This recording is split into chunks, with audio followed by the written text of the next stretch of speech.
We are back in the reading chair, which means we have a new book review.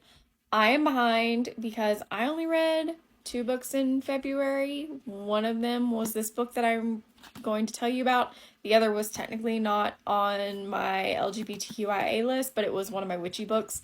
And I've told myself I can read witchy books outside of this stack, but I cannot read other fictional books outside the stack. So on to our LGBTQIA POC voiceless book read. This one, of course, is the sequel to Parable of the Sower. It is called Parable of the Talents.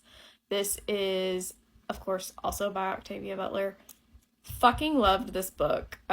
This follows what happens with Lauren in the years after they establish Earthseed, picking up from the end of the last book, but a few years later, and also follows her daughter.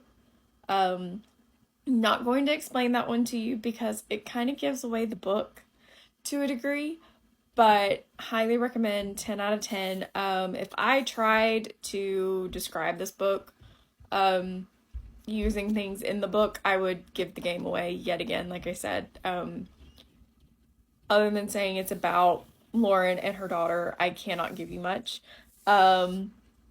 But you will thoroughly enjoy this read. I do warn that I feel like this one covers more trauma than Parable of the Sower did, but that's just me.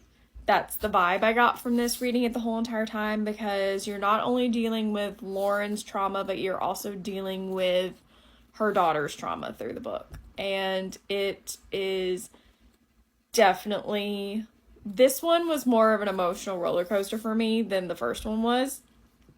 So I definitely liked this one better.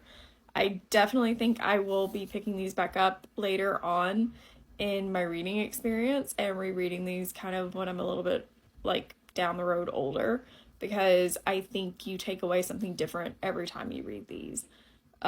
So highly recommend. Get this on your to be read list. You will not regret it. 10 out of 10. It's 5 stars over here. Loved it. Definitely would recommend it. Pretty sure eventually it might end up on a banned book list somewhere. Wouldn't be shocked. So, all the best books are usually banned books. So there you go. But 10 out of 10, recommend. Get this on your list. I promise you will not regret it.